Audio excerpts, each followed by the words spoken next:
90 years ago, the Virginia Farm Bureau made our local farmers a promise to protect and preserve a way of life they worked so hard to establish. Today, our insurance agents work to protect all Virginians, not just farmers. We want to keep Virginia, Virginia. More information is at farmbureauadvantage.com. The remarkable soybean. From its oil, we get products like ink, candles, and paint. From its meal, we get a high-protein fiber used in foods and animal feeds. Natural soy is replacing chemicals and products you use every day. You can learn more about soybeans at vasoybean.com.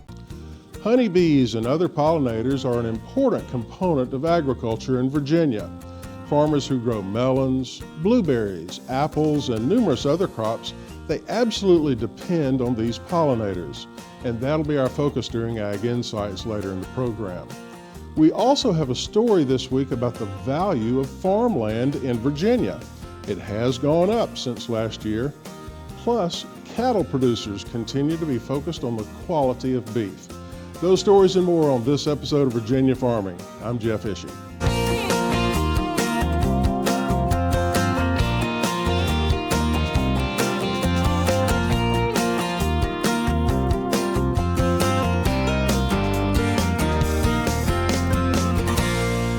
Well, thanks to significant rainfall around the state in early August, crop conditions have improved when compared to what we were seeing in July. The most recent crop condition report provided by the USDA's National Agricultural Statistics Service indicates soil moisture has returned to adequate on most Virginia farms. There are, however, a few dry spots due to the variability we've seen with rainfall patterns. Pastures appear to be sufficient for end-of-summer grazing. Row crops such as soybeans, corn, cotton, and peanuts are progressing well. Turning to tree fruit, apple season is looking good so far, with late season varieties being reported as having good size and quality. Beef quality has come a long way in 25 years, and with demand on the rise, Virginia cattlemen know that maintaining that high level of quality is extremely important. Bob Cervera has the story from the American Angus Association. Like people, cattle can change, and hopefully for the better. A look at 25 years of national beef quality audit data reveals positive trends. One of the best things that's happened is the improvement of quality over time.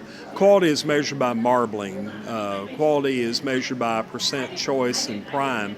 And that's been one of the biggest changes we've seen over time. Sable, who's worked on the audit since its 1991 inception, says there's more opportunity than ever to be rewarded for carcass merit. Obviously, there's greater attention paid today about carcass traits from cattle selection than probably any time in the past. And obviously Angus has been one of the breeds that's led the way in that particular area. Research shows consumers not only want safe and wholesome beef, they want it to taste good every time. One of the challenges for cattle producers is really understanding what it is they're producing for the end product. And so we find that a lot of times if the end of your production is as a weaned calf and you have no other way to gather the information after that animal is finished and gone through a processing plant, you're missing some of the information that will help you make better decisions. Following calves through the feed yard can answer some of the questions. And so anytime you can gather carcass information from the type cattle that you're producing, you now have real live information you can use to make adjustments, be able to make improvements in your breeding program so that you know you're meeting what the target is for the beef industry. That leaves cattlemen with options to decide how and when to sell. When you think about marketing, think about grid-based marketing and incentives and such, that you're seeing at least more of a market signal that rewards producers for producing higher quality products measured in prime and choice or in top-tiered like programs like Certifying SB for other top choice type programs than what we've seen in the past. And I think the marketplace is starting to respond to that. I'm Bob Cervera. Thank you, Bob, for that report. The average value of an acre of Virginia farmland has increased by $50 over the last 12 months. That's according to a new report from the USDA's National Agricultural Statistics Service, which indicates that Virginia farmland is now worth an average of $4,350 per acre. That's up 1.2% from 2016. Looking at specific data from that report, Virginia pasture is worth an average of $3,930 per acre, while cropland is valued at an average of $4,480 per acre. Over the past 20 years, Virginia farmland has seen a dramatic increase in value, increasing by 214% since 1997. Well, the State Fair of Virginia has made some changes since last year. It's all based on feedback provided by the public. One of the things being added this year is a farm-to-table dinner. It's being called Barn Appetit and will showcase local farmers and their products. This dinner will be held on Friday, October the 6th in Meadow Hall. Tickets can be purchased online at the website statefairva.org. Oh, by the way, your ticket to the farm-to-table dinner, it includes admission to the State Fair and a free ride on the giant Ferris wheel. The 2017 State Fair of Virginia will run from September the 29th through October the 8th. Casey and Stacy Phillips of Montgomery County are the winners of this year's Virginia Farm Bureau Federation Young Farmers Excellence in Agriculture Award. They were recognized in late July during the Young Farmers Summer Expo in Roanoke. The Excellence in Agriculture Award recognizes individuals for involvement in agriculture, also leadership ability and involvement and participation in Farm Bureau and other organizations. Congratulations to Casey and Stacy Phillips of Montgomery County. Well, pollination and honeybees are critical to the success of many Virginia farming operations. Amy Rocher will bring us a special report on that topic during Ag Insights. It's coming up next.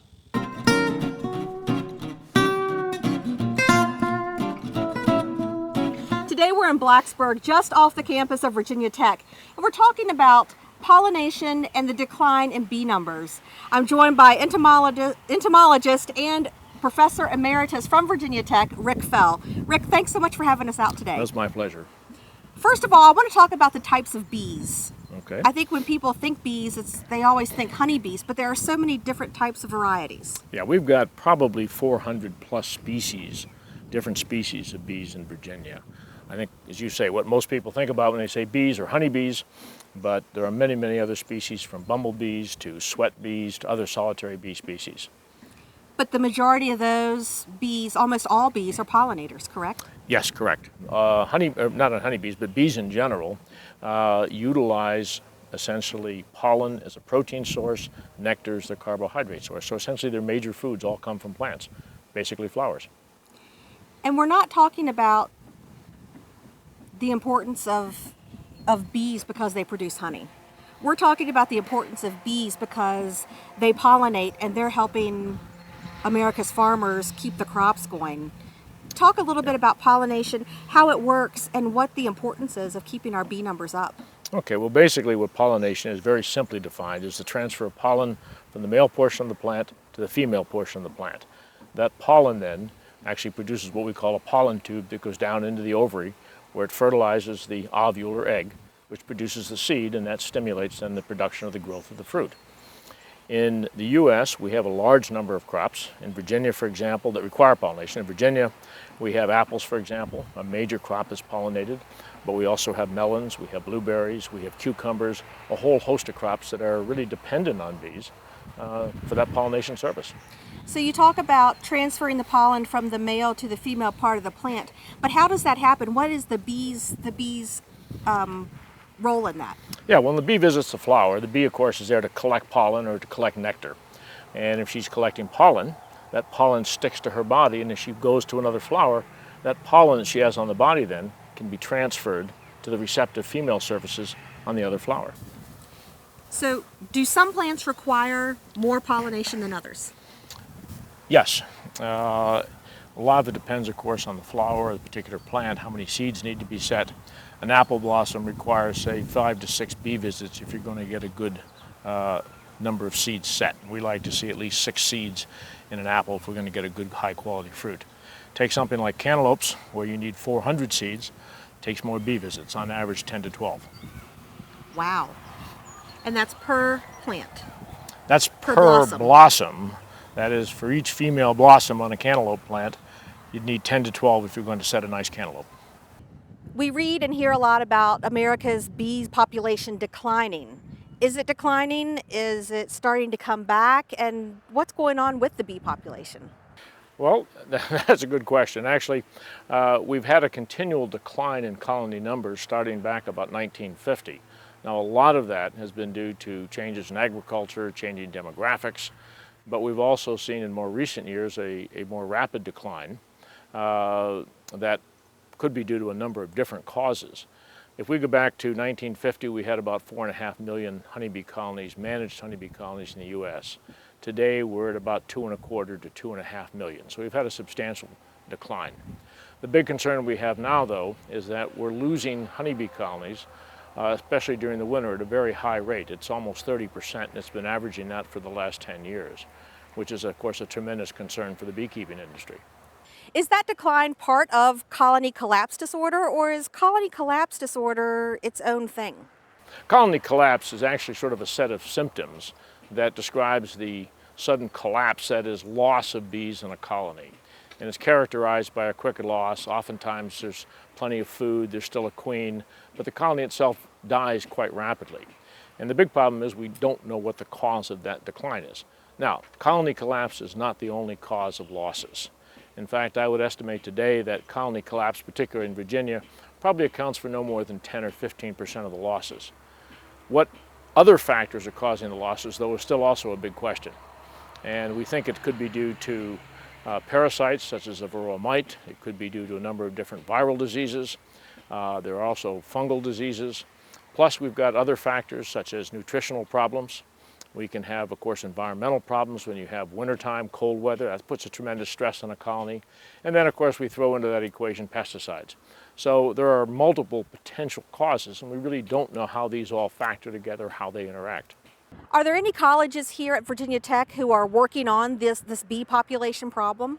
Yeah, we've got actually a pretty active research group here. We have Dr. Troy Anderson, who's a toxicologist, who's looking at some of the impacts of pesticides. We have Dr. Carlisle Brewster. Dr. Brewster is a quantitative ecologist and a very good modeler.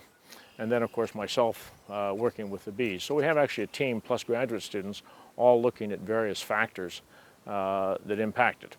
I've got a postdoc, for example, who's been looking very closely at a fungal disease called nosema, which we thought was a major problem. Her research is suggesting that it's not as big a problem as we thought it was, and probably other factors are more important. So here at the Price's Fork Research Center, what exactly do you guys do? Well, this is a sort of a field lab. And actually this particular spot we use both for teaching, we use it for extension purposes, we have beekeeping groups out, but we also have a large number of our colonies are set aside specifically for research. For example, we've got a graduate student that's been looking at varroa, this mite parasite of honeybees.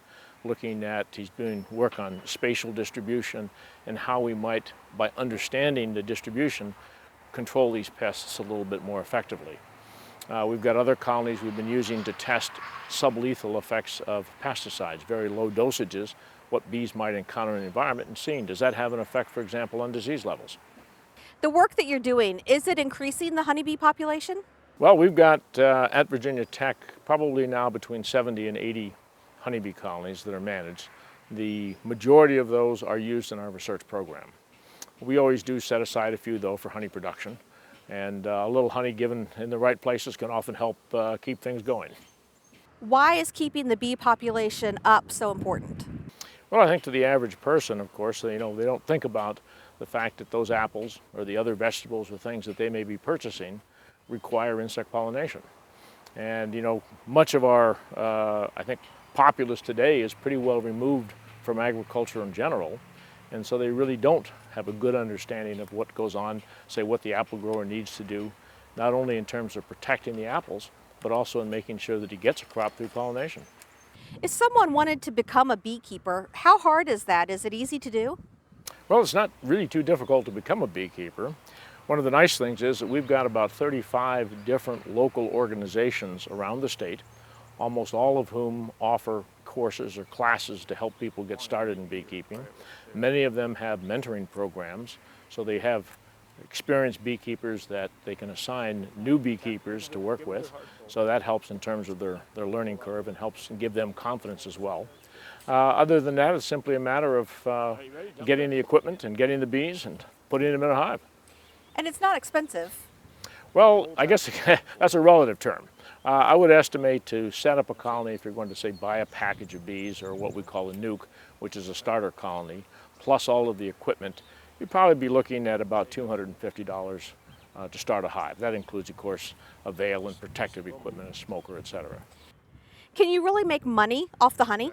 Well, honey prices have been fairly good. A good colony, well-managed colony, if we have a good productive year, can average at least 60 to 80 pounds of surplus. That's above and beyond what the bees need for winter survival. And in the case of a good colony, it may even produce 120 to 150 pounds. Wholesale prices of honey are $2 or better. So if you do the math, yes, you can make some money. It's one of the hobbies you can pay for itself. So if I'm starting with a new colony that I'm growing, how long before I have honey, and generally how much honey does a colony produce? Okay, well the basic rule is that the first year is dedicated to building colony strength, letting the bees store honey. In other words, directed toward having that colony survive the winter. And it's usually not until the second year can we expect really to produce a surplus of honey. A good colony may produce, as I say, on average 60 to 80 pounds. I've had colonies produce as much as 300 pounds of surplus. Is there anything that beekeepers can do to help bee survival over winter? Well, normally our biggest period of loss is the winter. This is when we lose, I say on average, about 30% of our colonies a year. And even colonies sometimes that are well prepared, you make sure they've got sufficient population, they've got sufficient food stores. We even lose some of those, and oftentimes we really don't understand why. And there are a number of reasons that there are things that can happen. It could be partially disease, it could be the fact that the bees get trapped and can't get to the food and actually starve. So a number of things that can cause winter loss. Essentially what we do in the fall, try to make sure our colonies are strong, that they've got a good queen, that they're disease-free, they don't have a heavy population of mites, and that they've got plenty of food. And we usually like to have 50 to maybe even 60 pounds of surplus honey or honey on the hive to survive the winter. What can consumers do to help the pollination process? Well, I think probably the biggest problem, one of our big concerns, of course, is always misuse of pesticides. And unfortunately, I think many of our homeowners or non-agricultural people are not as careful as they could be. Even things as simple as going out and spraying your yard when there's dandelions or clover in there can lead to problems with bees. It can cause bee kills if you're using an insecticide. So I would say probably the number one thing is just to be careful, to apply things according to the label. And that should help reduce pesticide problems. And make sure, of course, you're not putting any pesticides on anything that's in bloom.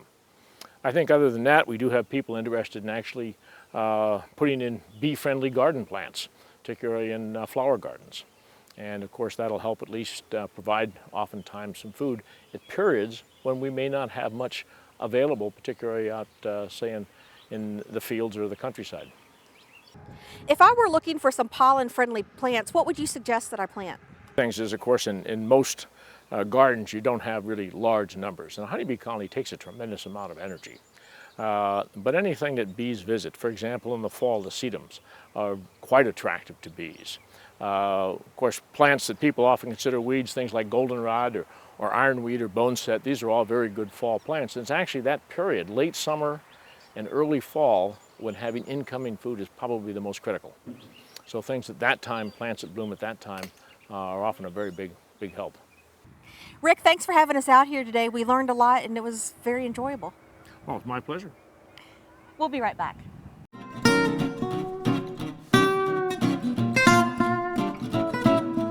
One of the most popular fruits of summer is the blackberry. Chris Melons is with Virginia Cooperative Extension and shows us how to grow blackberries from the ground up. Hi, today we're going to talk about blackberries. As you can see beside me here, we've got some beautiful plants full of fruit ready to go. And all this fruit shows you that these plants can be a great addition to the home garden. They're very productive. A home gardener could probably get 10 to 20 pounds for each plant over the growing season. So they're a very nice plant, not too much disease and insect problems. They're a perennial crop, so they're going to They're going to be here for a long time for you in the garden. One thing you have to think about though, if you're going to plant blackberries, is site selection. And one of the things you need is a site that's got full sun, and you need to think about, as these plants get bigger, having plenty of room. So you don't want to put them too close.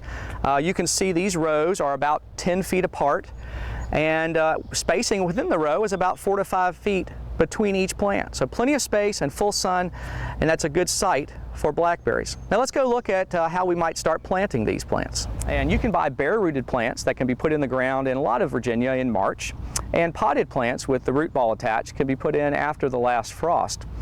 They can be put into ground that's got a pH of around 6.5 to 7. Sandy soil is very good. Heavier soils, if you can amend it with some organic matter, will do very well for blackberry. Blackberry plants can require a lot of water throughout the season, and this is one way to irrigate or provide water through this drip irrigation line. Water comes down here and drips out right at the base of the plant. They might require as much as 1 inch a week during the growing season. And another thing that helps keep that moisture in is mulch.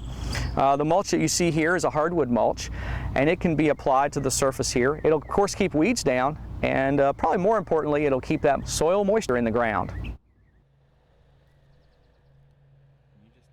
A couple different types of blackberries, some that have thorns on the stem and some that are thornless. Of course, the thorn varieties are going to stick you a little bit when you work on them.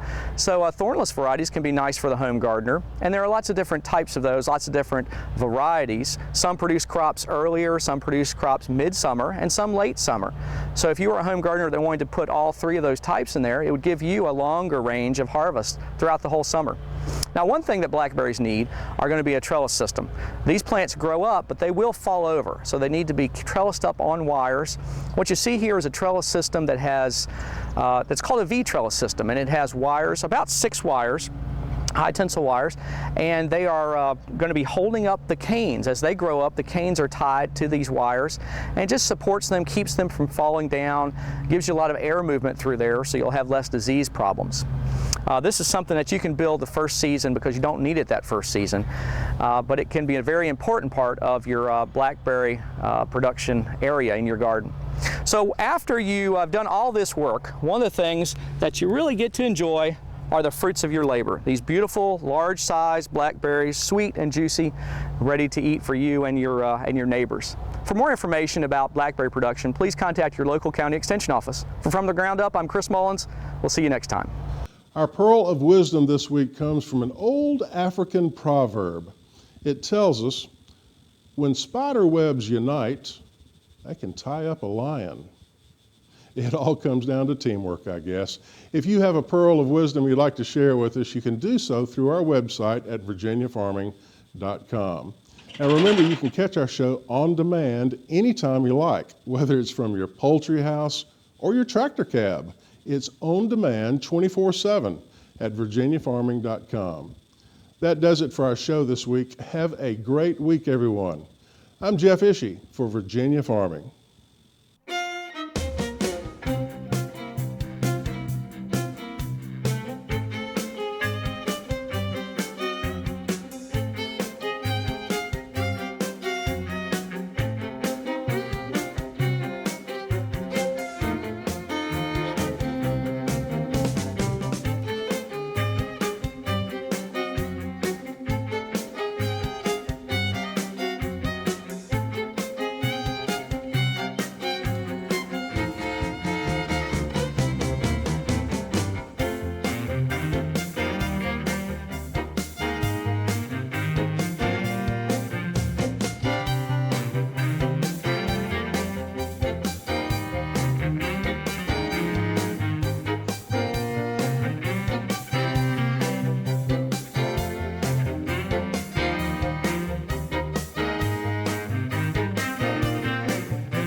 90 years ago, the Virginia Farm Bureau made our local farmers a promise to protect and preserve a way of life they work so hard to establish. We want to keep Virginia, Virginia. Anyone can be a Farm Bureau member, and there's a local Farm Bureau in every county. More information is at vafarmbureau.org. Virginia soybean farmers are hard at work growing soybeans to produce products you use every day. Candles, soaps, even crayons can be made from soybeans. Remember, when you buy soy, you're helping to support American jobs, the economy, and our nation's energy security. Would you like to put your business in front of rural America and the ag community every week? We have sponsorship opportunities available that will do just that. Get in touch with us to hatch a new plan.